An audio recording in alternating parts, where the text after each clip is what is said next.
ओम नमः शिवाय. आज आपण सोमवतीची कहाणी ऐकणार आहोत.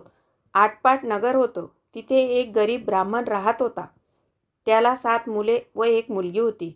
त्या ब्राह्मणाच्या बायकोचं नाव धन्वंती आणि मुलीचं नाव गुणवंती होतं. त्याच्या घरी अशी चाल होती की आल्या ब्राह्मणाची पूजा करावी, सगळ्यांनी त्याला भिक्षा घालावी, नमस्कार करावा. पुढे एके दिवशी काय झालं, एक मोठा सूर्यासारखा तेजस्वी ब्राह्मण आला. सगळ्यांनी त्याची पूजा केली. 7ही सुनांनी त्याला भिक्षा घातली, नमस्कार केला. ब्राह्मणांनी त्याला आशीर्वाद दिला, संतती वाढो, संपत्ती वाढो, तुमचं सौभाग्य अक्षय असो. धनवंती बाईने आपल्या मुलीला सांगितलं, मुली मुली भिक्षा घाल. मुलगी उठली, भिक्षा घातली आणि नमस्कार केला. ब्राह्मणाने तिला आशीर्वाद दिला, धर्मिणी हो हो. मुलीने आपल्या आईला सांगितले, आई आई, भटजींनी जसा वहिनीला आशीर्वाद दिला तसा मला नाही दिला. आई म्हणाली, चल पाहू, पुन्हा त्याला भिक्षा घाल. मुलीने पुन्हा भिक्षा घातली आणि नमस्कार केला. ब्राह्मण म्हणाला, धर्मिणी हो हो. तेव्हा धन्वंतीने त्याला विचारले, हिला असा आशीर्वाद का देता? ब्राह्मण म्हणाला, हिला लग्नात वैधव्य येणार आहे.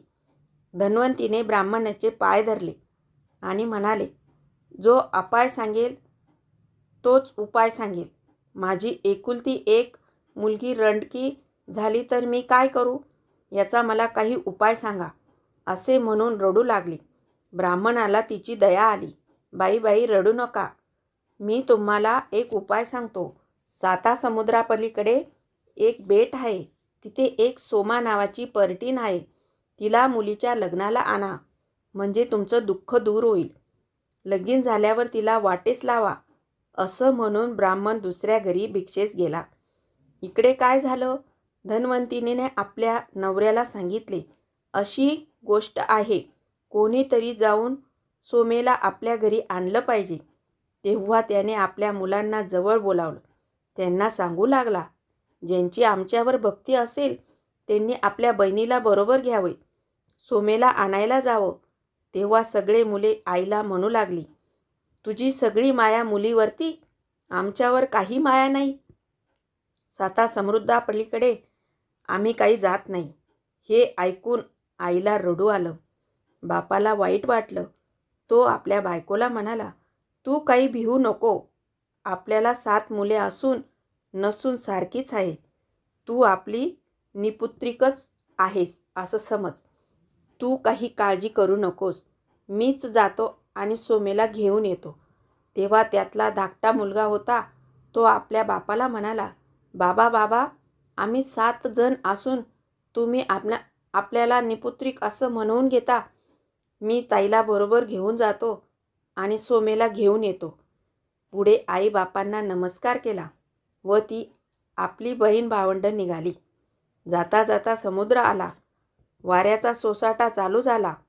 समुद्राच्या लाटा येऊ लागल्या. पलीकडे कसं जावं हे सुचेना. जवळजवळ काहीच खायला नव्हते, प्यायलाही नव्हते. सारं त्रिभुवन दिसू लागलं. परमेश्वराचं स्मरण केलं. देवा देवा, आता तूच या संकटातून पार पाड, असा देवाचा धावा केला. तिथे एक वडाचे झाड होते. त्याच्या खाली ती जाऊन बसली.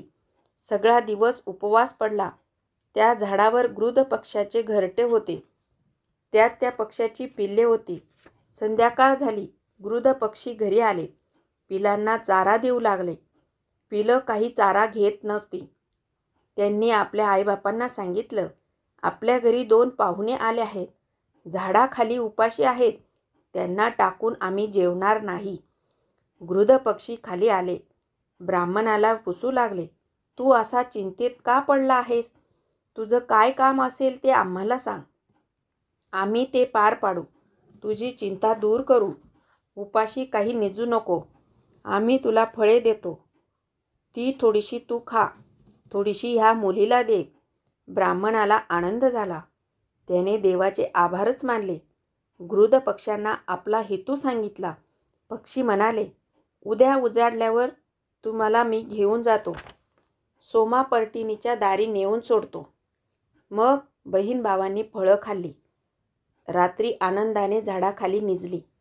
उजाडल्यावर पक्षी झाडाखाली आले. बहीण भावांना आपल्या पाठीवर बसवून सोमेच्या घराशी नेऊन सोडलं. पक्षी आपले चरायला गेले. पुढे बहीण भावंडांनी काय केलं? रोज पहाटेच उठावं, सोमा परटिणीचं अंगण झाडावं, शेण घेऊन सारवून ठेवावं. असं करता करता वर्ष निघून गेलं. एके दिवशी सोमेने आपल्या मुलांना व सुनांना विचारलं, रोज सकाळी कोण उठतं? माझं अंगण कोण झाडतं? त्याच्यावर सारवण कोण घालतं? ही म्हणे मी नाही, ती म्हणे मी नाही. तेव्हा सोमेला आश्चर्य वाटले. काही केला पत्ता लागेना. मग दुसऱ्या दिवशी जागत बसली. 3 प्रहर रात्र उलटून गेली. 4थ्या प्रहरी काय झालं?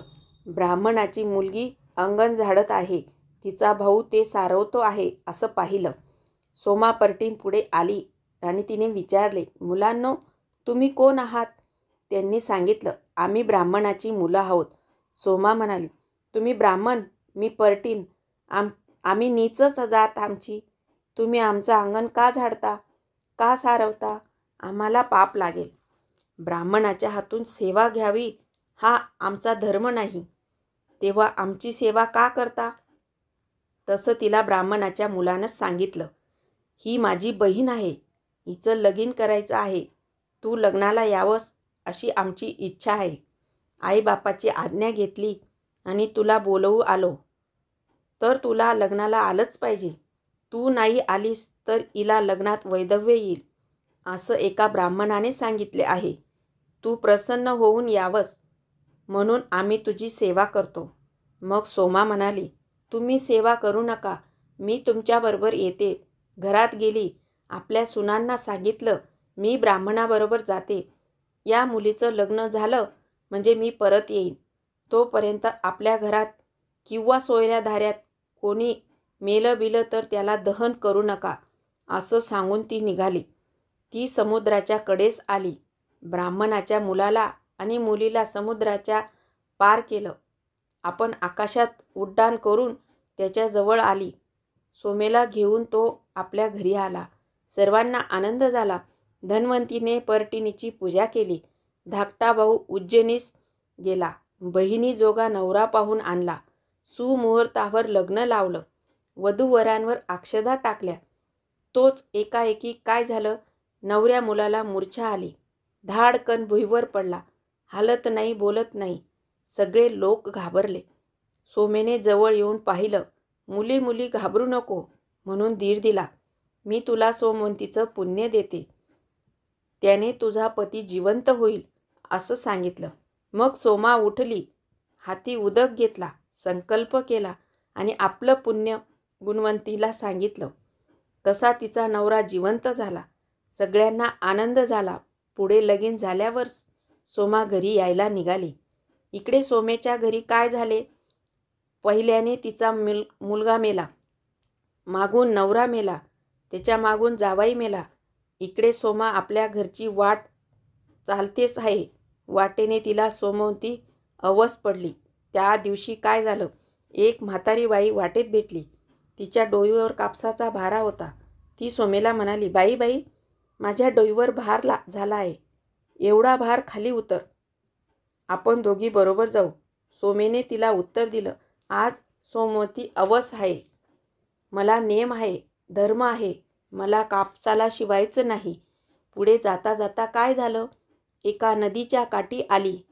तिथे पिंपळाचं झाड दिसलं. नदीचं स्नान केलं. श्री विष्णूची पूजा केली. तिच्याजवळ काही नव्हतं म्हणून 108 वाळूचे खडे हाती घेतले आणि पिंपळाला प्रदक्षिणा घातल्या. त्या पुण्याने काय झालं? तिच्या घरी तिचा मुलगा, नवरा, जावई सारे जिवंत झाले. सोमा आपल्या घरी आली. सुनांनी तिला विचारलं, सासूबाई सासूबाई, तुम्ही गेल्यावर घरातील सर्व माणसं मेली होती. ती आम्ही तशीच ठेवली होती आणि तुमची वाट पाहत बसलो होतो. तुम्ही यायच्या अगोदरच ती जिवंत झाली. असा चमत्कार कशाने झाला? सोमा म्हणाली, मी आपलं सोमवतीचं पुण्य ब्राह्मणाच्या मुलीला दिलं. तिचा नवरा जिवंत झाला. माझ्याजवळचं पुण्य खपलं म्हणून इकडे असे अशुभ झालं. वाटेत मला सोमवती अवस पडली. मी पुन्हा हे व्रत केलं. कापसाला शिवले नाही, मुळ्याला शिवले नाही. श्री विष्णूची पूजा केली. पिंपळाला 100 आणि 8 प्रदक्षिणा घातल्या. त्या पुण्याने घरातील माणसं जिवंत झाली. तुम्ही ह्या व्रताचं आचरण करा, म्हणजे तुम्हाला वैधव्य प्राप्त होणार नाही. सतत संपत अक्षयी राहील. तेव्हा सुनांनी विचारलं, हे व्रत कसं करावं? तशी ती म्हणाली, सोमवती अवस आली म्हणजे सकाळी उठावं, स्नान करावं, मुक्यांना वस्त्र नेसावं, पिंपळाच्या पारावर जावं, श्री विष्णूची पूजा करावी, श्रीमंतांनी हिरे माणके द्यावी, पोवळी घ्यावी, सोन्या रुपयाची भांडी घ्यावी, गरिबांनी आपल्या तांब्या काशाची घ्यावी, चांगली चांगली फळे पुष्प घ्यावी, जशी अनुकूल असतोल तशी घ्यावी. पण ही सगळी 100 आणि 8 मोजून घ्यावी. तितक्या प्रदक्षिणा घालाव्यात आणि जे आपण घेतलं असेल ते सारं ब्राह्मणाला द्यावं. सवाष्ण ब्राह्मणाला जेवू घालावे आणि आपण मुक्याने जेवावं. असं व्रत जी करेल तिला वैधव्य प्राप्त होणार नाही. इच्छित फळ प्राप्त होईल. संतत संपत्ती वाढेल. ही 60 उत्तराची कहाणी. 5 उत्तरी सुफळ संपूर्ण.